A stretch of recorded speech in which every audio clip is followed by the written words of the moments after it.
Welcome to the Krinzman Property Playbook, where we dive deep into the heart of South Florida's real estate scene.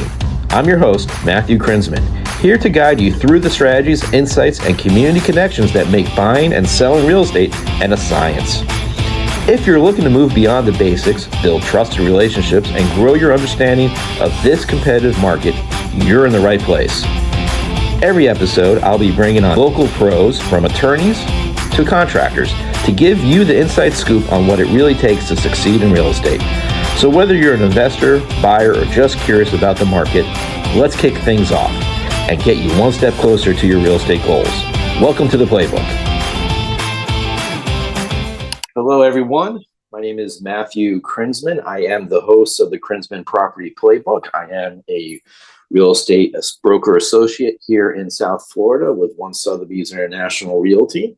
Been doing this for a very long time, and today I have Danielle Matthews, who is also in South Florida and is an appraiser.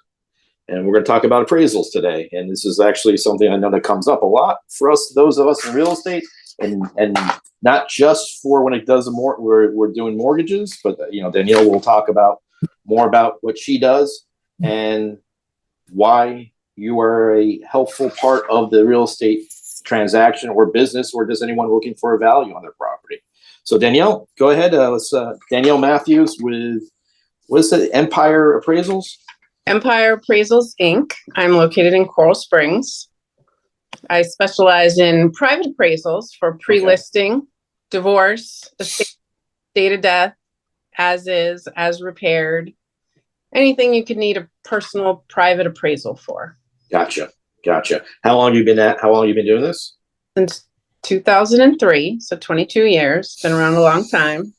So you've seen the what's it called? The shifts in the market. How it's either we were steady for a while, then we shot up, then we shot down, then we shot up, and now I guess we're kind of like this level or steady. I think doesn't seem like we're really shooting up quite a bit as we were in the last few years. But I mean, you can actually probably talk a little bit more on that and tell us more about what you do.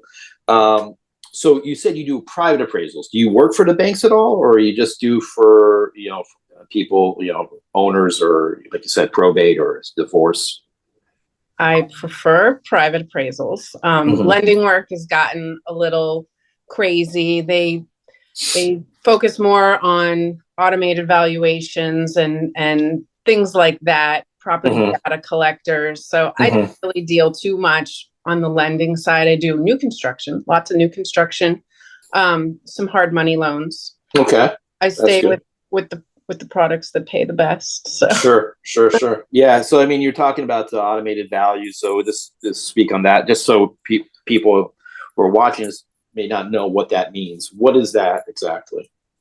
So I would say, it's been going on for a long time, but since COVID, it got more prevalent where they use property data collectors. So it's not necessarily an appraiser. It could be a realtor. It could be an Uber driver that goes out. Seriously, it usually is. Property data collection. They take photos. Maybe they take some measurements, but they're just there being the typical eyes of what the appraiser used to be. And then it gets sent to an appraiser who then typically does a desktop valuation based on the photos that were provided.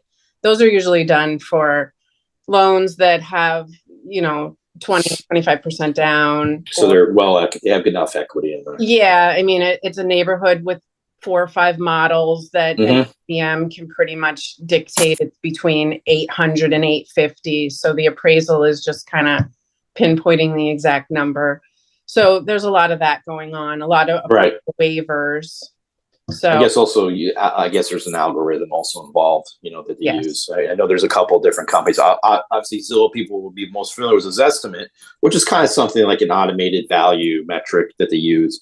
But was it House Canary is one that a lot of the mortgage lenders and brokers use, and I guess appraisers use as well. And then there's, a few others like, that we have as realtors. We have RPR, we have Remine, we have a few others, Realist, so there's all within a range. It always seems like to be like, well, one will have 900, the house will be at 900,000, it'll be 850,000, 875,000. So then it gets well, which one value do you take Right. at that point? So, it's a little more, I guess either myself or a person like yourself would, who does appraisals would come in and kind of help sort that number out for the owners.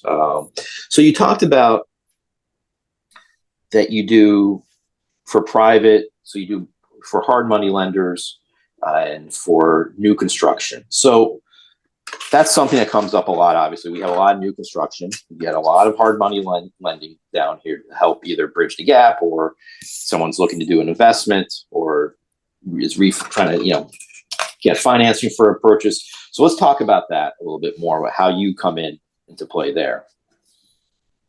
So usually the lender orders the appraisal, what's the property worth, so that they can determine the loan amount.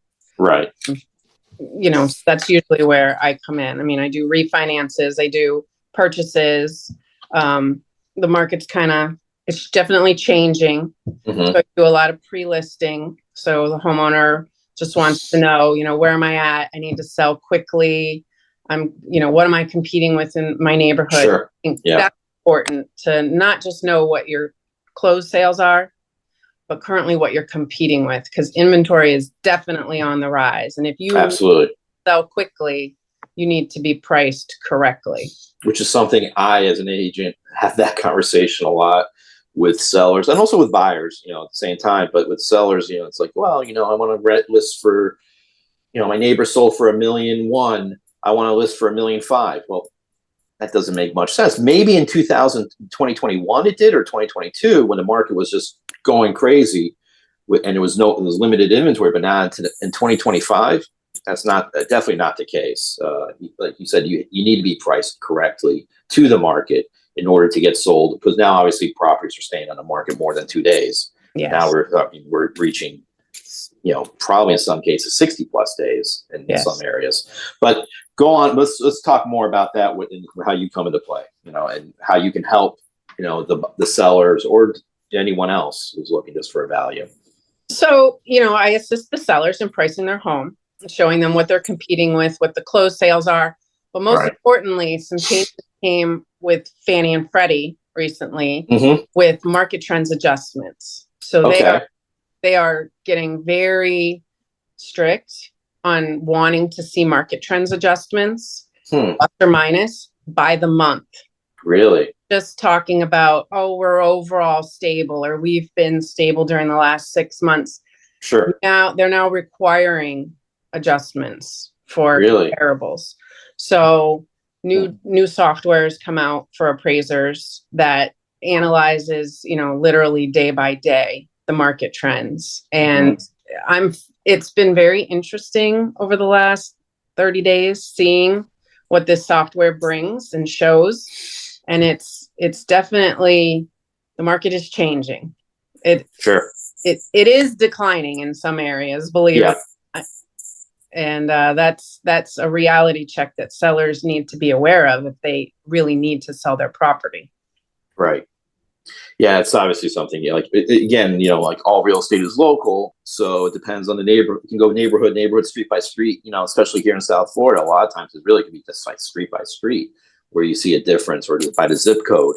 And even sometimes zip codes will cover some. We'll say it's a seller's market or a buyer's market, but then really, if you drill down into this zip code kind of covers 3 different areas, Coral Springs, Coconut Creek, and Parkland, for instance, where there's a zip code that does cover 3 of those areas. But those 3, Coral Springs, Coconut Creek, and Parkland, are very different value-wise. Just going to give an example of that. So it may not, it's showing the seller, but no, this section of Coconut Creek is actually showing buyer's market. Right. In Parkland, in that section, it's showing a seller market. Still, so that I think that's where people get I'm gonna know. That's why I think it's something like a person like yourself who has that expertise can, kind of cut through that noise for the seller and help them price it right. Whereas I also would like to do that. I try my best, but sometimes you may not take my word for it. But I could definitely call and say, hey, look, let's get an appraisal done. And let's get a pre-listing appraisal done, and that's I can do the CMAs all day long. Right. But they're good up to a point, the CMA. It gives you a Right. general idea. So I guess an appraiser kind of will drill down a little bit more. So you're talking about the market trends. Yes. So So- the market trends are changing. I mean, Mhm. inventory is getting higher, whether you're in a condo or in a house. Oh yeah. And it's just really important to know exactly what you're competing with and Mhm. where you fall in that market, like what's going on in your exact neighborhood. And I always tell my agents that I work with, you know, if you had a seller that insisted on listing high and it was on that high end of the market 3 months ago, Mhm. you might, I mean, those numbers could be gone already. Could have missed the market completely. Yeah. Yeah, if you're sitting and you're listed for 95 days, it might be time to give your seller a reality check and say, you know what, let's bring the appraiser and see what's going on right now. Because Yeah. I'll tell you, if there's 3 pending sales that are significantly lower than your list price, they're going to blow you out of the water once they close and they become your future They comparable. become your new comparables, right? Your new comps. Yeah. Yeah. Yeah, so you have to be aware of that, because then, yeah, if you're still in the market and you go into contract, say a week after your neighbor is closed, that new comp is now affecting the value, good or Yeah. bad. You know, it could be good, it could be bad. It just depends on how what's happening today in that market. You know, like you said, it's day to day now. It seems to be. Yeah, and you're right. You know, when I look at an appraisal will have a section there, market condition, right? You know, let's say stable or increasing. So now, and I guess it was a look back of 6 months, right? It was a 6 months look back. It's 12 months. It's 12 months. Okay. But the lender typically wants to see what's going on in the last 3 months. Okay. Well, that's something I do myself also. Like I like to look at, you know, because I think it's more recent. It's more recent, right? 90 days is much more recent than 100 and, you know, 160, 120 days or whatever it is, you know.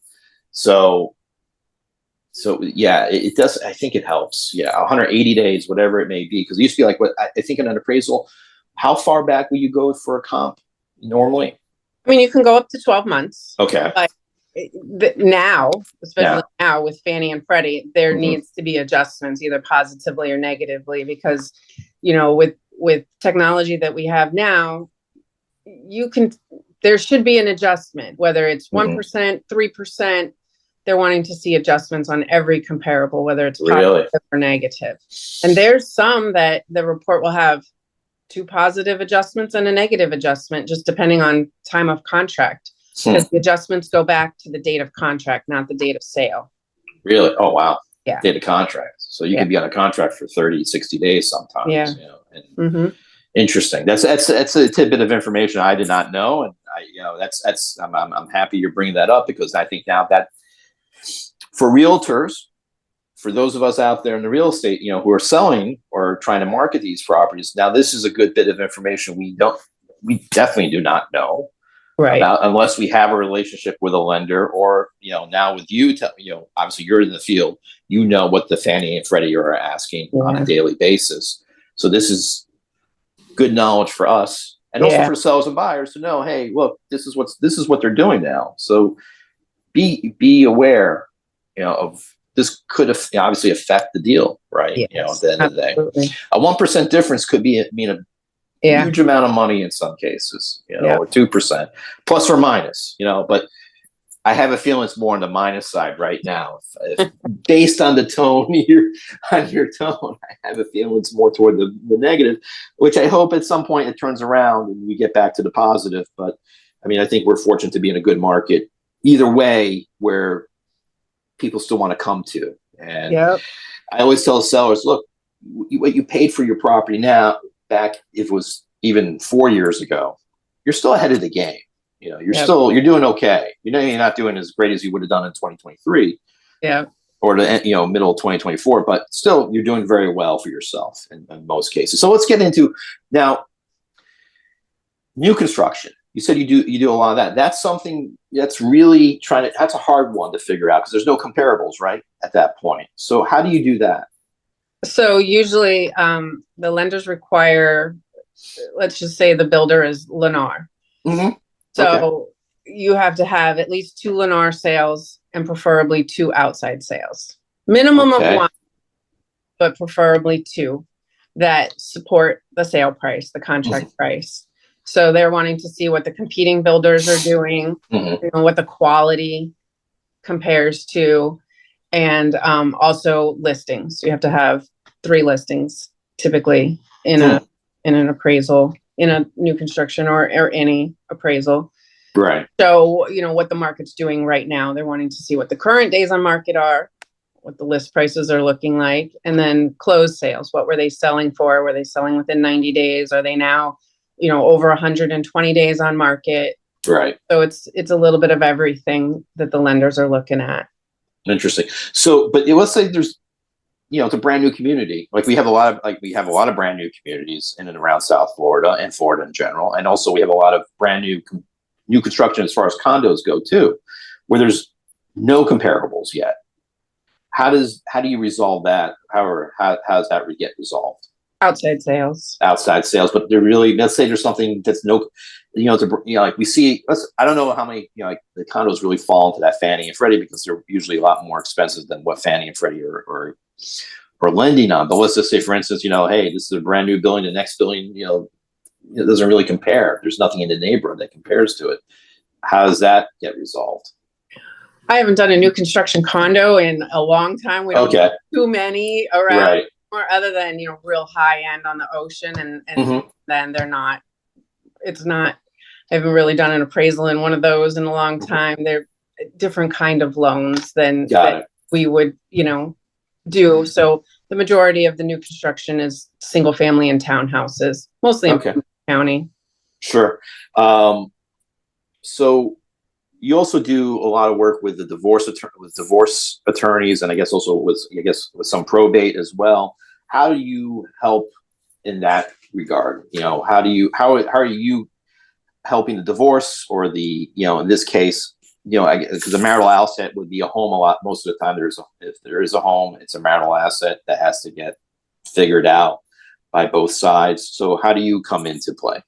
So typically I'm hired by either the attorney or the homeowner, the husband or the wife. I suggest that if you are getting a divorce and you have a marital property, that you each get your own appraisal. Sure. That's pretty common. Yeah. It typically goes by the date of divorce filing. So, I have cases right now, 2025, that they filed for divorce in 2023. So wow. What was the value then? It's typically date of divorce filing. So some attorneys want to know, okay, yeah, that's what it was worth in 2023, but also what is it worth now? Just in case, what's the difference? Right. So that's an attorney decision. Sure. When you represent the husband or the wife, I'm not advocating for anyone. I'm just an impartial third party. This is what it is. Right. I do go to court. I do testify for divorce appraisals. It's pretty common if, the wife had one that came in at 500 and the husband had one that came in at 550. You go to court and you tell the judge what the difference is. And then out of 10, it's somebody ordered a current and somebody ordered a date of filing. So there's going to be a difference, that way typically. So one thing I recommend, people don't understand, is when you're getting married, if you own real estate, get an appraisal. Before you get married. So you know what the property was worth when you got married. Because I can't tell you how many times I get called to do a date of marriage, which could be 15 years ago. Sure. And then a current, because the spouse is only entitled to the date of marriage, date of filing. So it's much easier to get that appraisal when you're happy and you get married and you love them, just in case. Because 10 or 15 years down the line, I have data, but it's not as reliable as current. Sure. Photos are gone from the MLS. Right. Yeah. The MLS only goes back so far as that data. They'll hold on to it. I think maybe it's 10 years at most sometimes. Yeah. And even then it gets kind of sketchy. Yeah. I've seen that myself. I've done that, like, just kind of curious, see what happened. Because people are like, well, what was it worth 10 years ago? I'm like, I don't know. Let's see. And you try to figure it out. It's not that easy to do at that point. It's obviously more recent is easier than 10 years ago. But I don't think, but what you mentioned is like, unless they, I guess it's really if they have like was it a prenup, then maybe that's when they will do that. I honestly, I know a lot of people, obviously friends, family, people, just associates who got married and they had the home already and they weren't thinking about that at that point. Yep. And then they got divorced, like you said, 10, 15 years down the road, maybe even less time. And then it comes into play. But it's unfortunately, I guess is where really, if you're working with an attorney who's doing the prenup, should be thinking of those things to advise them. And then, hey, pick up the phone to Danielle. Let's get Danielle over here. Let her do an appraisal on it. So at least, and then put that in your file. And then hopefully that never comes up. But if it does, we have it. We have the information. So what is that called? I guess that's when you're doing is it a look back, right? Is it a retrospective? Okay. This is a retrospective divorce, I guess, appraisal that they're going for the attorneys. And you get called in, you said you've been called into the court as an expert witness. So they ask you to defend the appraisal or explain the appraisal? You come up with your valuation. Why does yours vary from John Smith's? And what's the difference? And you just explain it to the judge. Right. But there's always differences. I've never seen two appraisals come in at the same, on the same property. There's always, it could be, when I took the real estate exam many moons ago, the thing about appraisals, what the section about appraisals was like, it's an art form in some ways, and it's also science. So it's kind of like combines the two because you have data, but then it's also, there's a little bit, I think, does one's impressions of the property come into play, when making a value? Sure.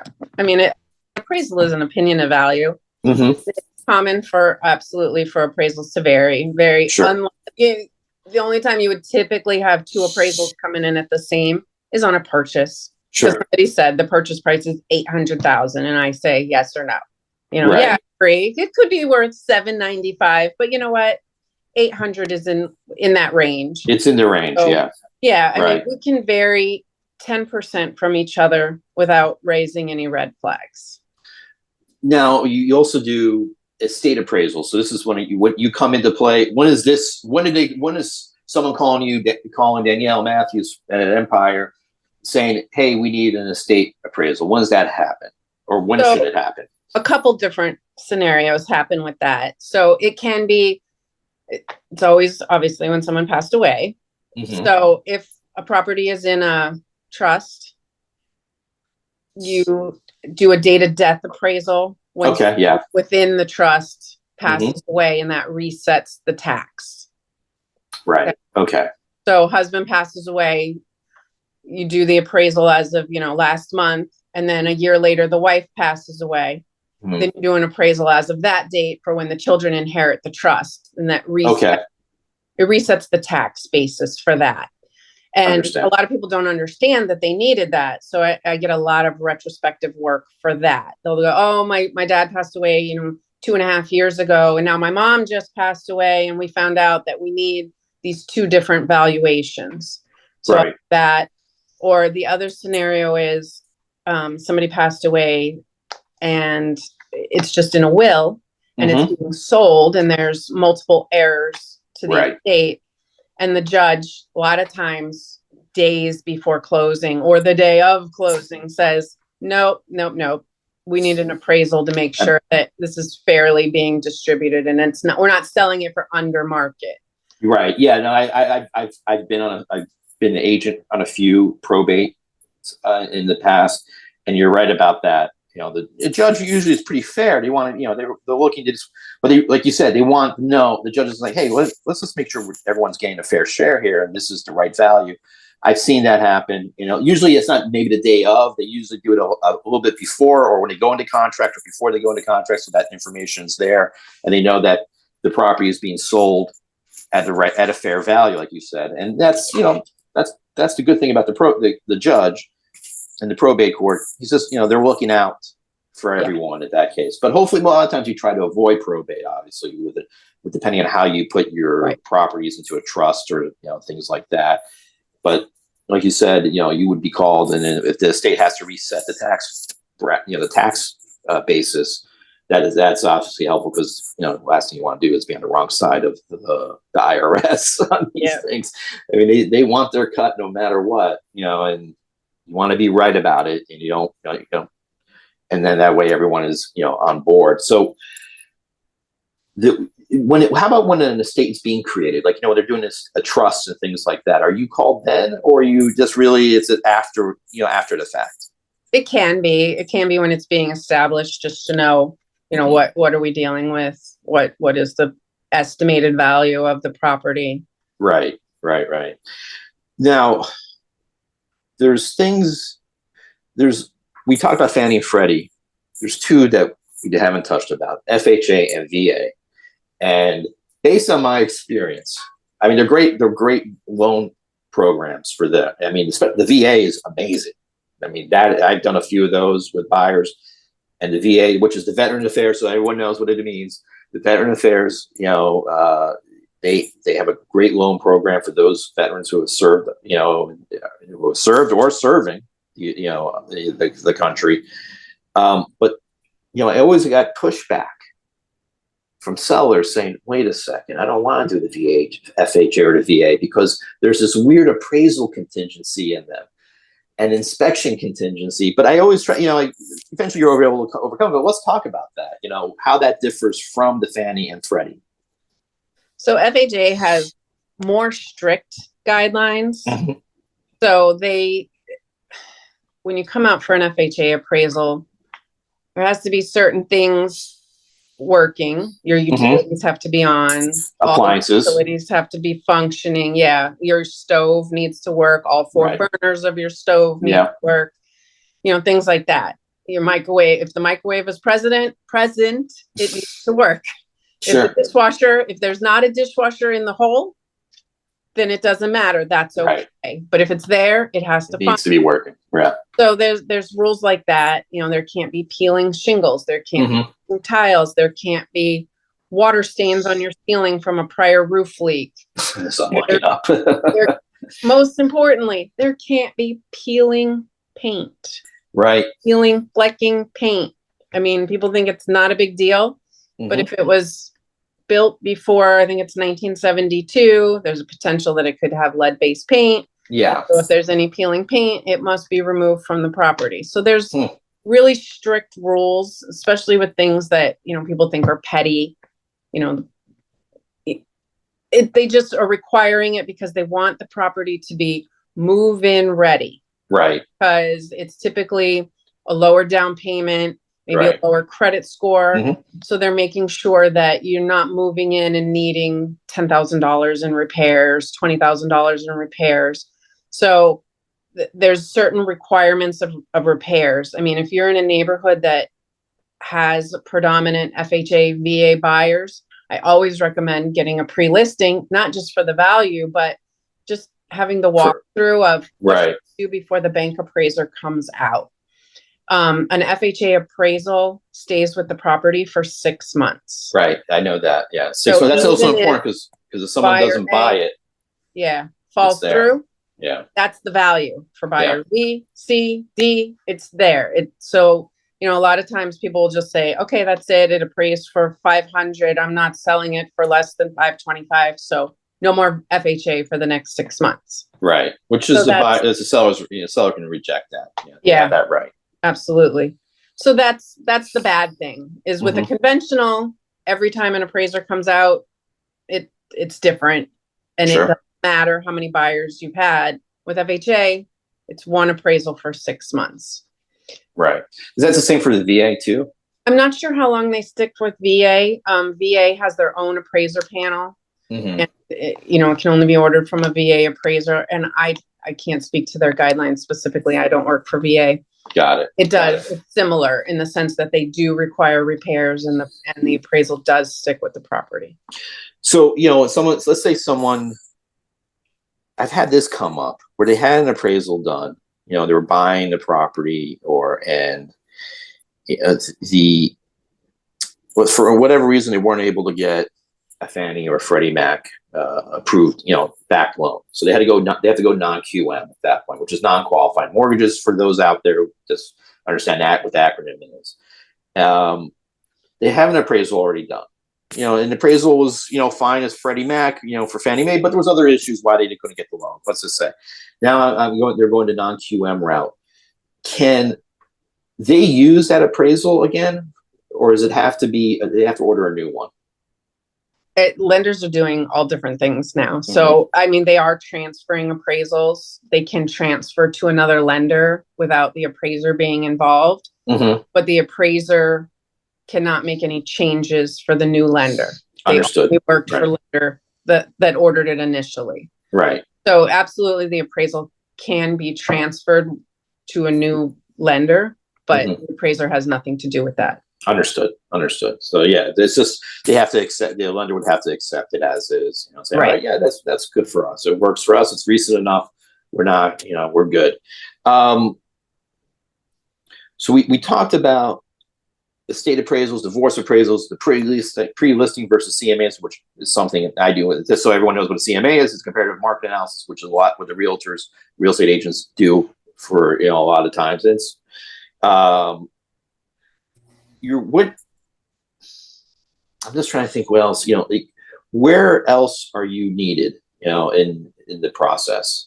So, investors. Okay. Yes. A flip. Let's talk about, yeah. So I can provide an as is and an as repaired valuation. Okay. So, what's it worth right now in the condition that it's in? And what will it be worth once I do whatever you tell me you're going to do? Right. Completely rehab it. We're going to do a halfway. We're going to not change the windows, not change the roof. We're going to give it a new kitchen, floors, bathrooms. What will it be worth? So I can do that. Just so, the investor can determine, obviously, what's my budget and what's my return going to be potentially at the end of this when I fix it up in the next 3 months, 6 months, or what is the typical timeline look for that, of what's needed to be done. So which is something investors like that. And we have a lot of investors in our market, obviously, who are doing the fix and flips. And also something I wanted to ask you else about was, investors who are buying property that are rented or have rental property. Do you look at the rental market as well to come up with a value? I can do a rent schedule analysis and let you know what fair market rent is. A residential real estate appraiser cannot determine rent for Airbnb. Okay, that's okay. I'm glad you brought that up, because that's something, obviously, we have a lot of that. We have a lot of short-term rental investors here. We have a lot of Airbnb, especially, in Fort Lauderdale and Hollywood. There's a lot of that. So let's talk about that. I'm glad you brought that up. So if you go to refinance your property that's used as an Airbnb, people think, oh, I get $20,000 a month income because I rent it out at X dollars a week or a weekend or whatever you're doing. It doesn't work like that when you're getting a mortgage, when you're getting a residential mortgage. Okay. So the lender wants to see what the typical rents are on a 12-month period. Schedule. Yeah. Okay. Not 6 months, not seasonal, not anything like that. If I was to put it up for rent, would it be worth, $5,000, $6,000, $7,000 a month versus the $20,000 that you're getting using it as an Airbnb? They're not looking at your Airbnb because you've got vacancies, you've got expenses, you don't necessarily make that money. And then it could sit for a long period of time. So the lender wants to see what is it rent for on a 12-month period. Which can be vastly different. Yes. Vastly different. And the numbers may not work at that point. Right. And at that point, you need a commercial appraiser because that's considered a business. Your Airbnb income is business income. And so that's different. If you're just trying to get away with your residential mortgage, you're not going to be able to use your rents of what you're collecting on your Airbnb. Interesting. So do you do commercial at all, or is it just strictly residential? Just 1 to 4 units. 1 to 4 units. Okay. So you do like fourplexes, duplexes. And when you're doing a duplex or a fourplex, are you also doing the rent analysis on there, or looking what the rents are in that neighborhood? Absolutely. Okay. Yes. And when you're doing the rent analysis, are you getting the rental roll from the buyer, or I mean, from the seller or the buyer, or just, just looking at, hey, let's see what's around in a mile, 1 mile radius or so, Yeah. what's renting? So for your subject property, you're getting it from the seller, typically, Okay. or the homeowner. Mhm. And then for your comps, hopefully the realtors are putting the correct information in there and not their short You hope. rents. Yeah. But you're usually supposed to verify, hey, is that a 12-month rental Mhm. price? Or are you getting month to month? Or, what am I comparing it to? So you have to verify that information. Actually, so what you mentioned, just verify, because that just triggered something in my mind. It's like I get a lot of calls from appraisers over, a year or so, and saying, hey, we're doing an appraisal on a property that just sold, it's under contract in the neighborhood that you sold a house in. And they always want, want to know what the differences are, which, I guess, you as an appraiser can kind of help calculate the value. And you're like, oh, how come you sold this property? Everything else in the neighborhood is selling for $550,000, but you sold this for $520,000. What was the reason? Which is a good question. Mm-hmm. And it's a fair question because, hey, what was going on with the house? Well, I needed a new roof. Roof is $20,000, $30,000, depending on the type of roof you put on the house.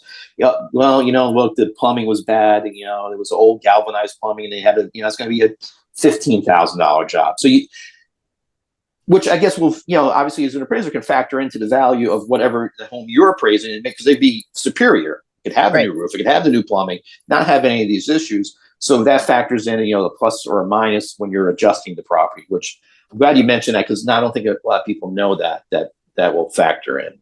Yeah. Yes. Yeah. Repairs, condition. I mean, the most important things are square footage, number one. Mm-hmm. Sure. Then it's not so much room count, your 3 bedrooms versus 4 versus 5. It's square footage, and then your bath count, garage count, your location, your pool, then your kitchen, your bathrooms, your floors, the roof age, impact windows. Sure. Those are all the things that are taken into consideration. So yes, when you have a house in your neighborhood that, needed to be replumbed and that was $15,000. That's expensive. Yeah, that's a factor. And this will be a lower condition rating than yours. Mm-hmm. Right. Yeah, so I've had that happen, and I'm happy when someone calls me. It's like, I don't want, because if you're not, I guess, I want to help, the next buyer, help with the values, get the correct values for the properties, and a lot of times agents don't ask, but appraisers do. And that's a good thing. I think that what you appraisers do is, you want to dig down, make sure that you're getting the values correct, and not necessarily hurting or helping a market, but at least being fair and getting a fair value. All right. So you mentioned you do a lot of the hard money for hard money lenders. How do they differ? Do they differ in any way, or is it just, hey, it's just give us an appraisal, just same? Yeah, it's pretty much the same. I mean, market value is market value. Sure. Is my house going to appraise differently for a purchase versus a refi versus, just for a divorce? No, market value, market value. Right. It's just, every lender has their own requirements, whether that be 5 sales, 7 sales, 3 listings, I only want sales within 3 months, or whatever those guidelines are. Every lender has different requirements. I know we touched on a new development, but let's say you're doing a appraisal in a neighborhood. For instance, I don't know, you live in Coral Springs. Let's just say Coral Springs, for instance. A neighborhood, by was it off of Lyons Road somewhere. And nothing has sold in the last 6 months to a year in that neighborhood. How do you adjust? How do you come up with a value then? Because it has happened, I've seen it, where there's just no comps. Right. So you got to find a competing neighborhood. So I mean, we're not allowed to talk about school districts. Sure. School districts make a big difference. So, try to stay in a similar area, in a similar market appeal. So, if I'm doing Coral Springs, I try to stay within Coral Springs, not cross over to Coconut Creek. Right, because it's very different markets. Different. Yeah. But if there's no sales, then you find a neighborhood similar market appeal that a buyer would consider similar, and you find comps there. And then you get the old sales within your neighborhood and you put those in for support and adjust according to market trends. Okay. Gotcha. All right. That's good. I mean, because I think at one point we were seeing that, where there was just no comps, like, I don't know, the seller will say, well, estimate's this. I'm like, well, that's, sure, but I don't know how accurate that is, actually. So how do you, when someone tells you, hey, this estimate is this much, how do you as an appraiser overcome that question, or that remark when a seller is saying, well, my assessment says it's 700,000. You're saying it's only 650,000. How is that possible? Well, Zillow's looking at everything in the area. They're not looking at your house and seeing that, your pool is cracked. They don't see that, right? It needs to be refinished, or you rear the Amazon distribution center where everybody else rears, a water or something, and you're negatively impacted some way. You rear the busy road. You have something going on with your property that's making it less than what Zillow says. That's why I always that's why I'll say to people also, it's like, well, it doesn't see inside the house. Right. It only sees around the house. And that's why I like what you just said. Zillow is great in some ways, but some ways it's like, oh no. Let me explain to you why it's different, and they're like, but then a lot of times they just don't want to accept it, but you're like, all right, well, I don't know what to tell you at that point. But I think especially, I find that they'll take the appraiser's word over the realtor's word sometimes, even though we're working hand in hand. And, you hope that a realtor knows their market, as well, and, right. But that, God bless Zillow. Anyway, all right. So we've covered, PMI. This is something that comes up a lot. Just so everyone knows what PMI is private mortgage insurance. That's what's placed on the lender. So you see a lot in Fannie Mae and Freddie Mac. And also there's a form of it with the FHA. It's usually applied to when someone is buying a property with less than 20% down. And it's a tacked on fee every month. It could be a few $100 depending on the size of the loan. How do we get rid of that? So if you have PMI on your mortgage, the first thing you should do is call your lender and say, is it possible to get my PMI removed? I believe I have 20% equity. And it can go either way. Sometimes the lender will do like an in-house AVM and say, okay, yeah, you're good. Or they'll tell you, get a private appraisal. And then you can get your PMI removed as long as it's, falling within the range that you have 20% equity. So, would the lender call someone like you to do it, or is the homeowner free to call whoever they want at that point? Yeah, it can go either way. So I always recommend call your lender first and see what your lender says. So sometimes the lender says, we'll take care of it in-house. And maybe they charge you $200 or $300 to do like a desktop value. Yeah, desktop. Yeah. But occasionally they do allow you to just get an appraisal done for PMI removal.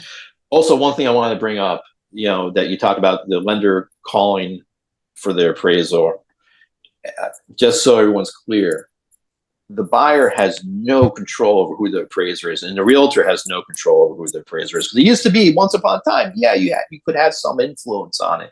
But now, since 2009, 2010, that's no longer the case. And that's when people are like, well, can I just get, I'm like, no, the lender's going to decide who you're going to use for that. And, what I've actually found in the beginning, when this happened, is that they would use an appraiser from, let's say, somewhere north of Palm Beach to come down, value a property in Miami and Brickell, and they don't know the market. And that became a little bit of an issue. But I think I've noticed they've gotten a bit better over it. No, they haven't gotten better? It's actually gotten worse now. Really? Oh, no. Because right now, because work is slow, it goes by bid. And so it's cheapest and fastest. Just cheapest and fastest.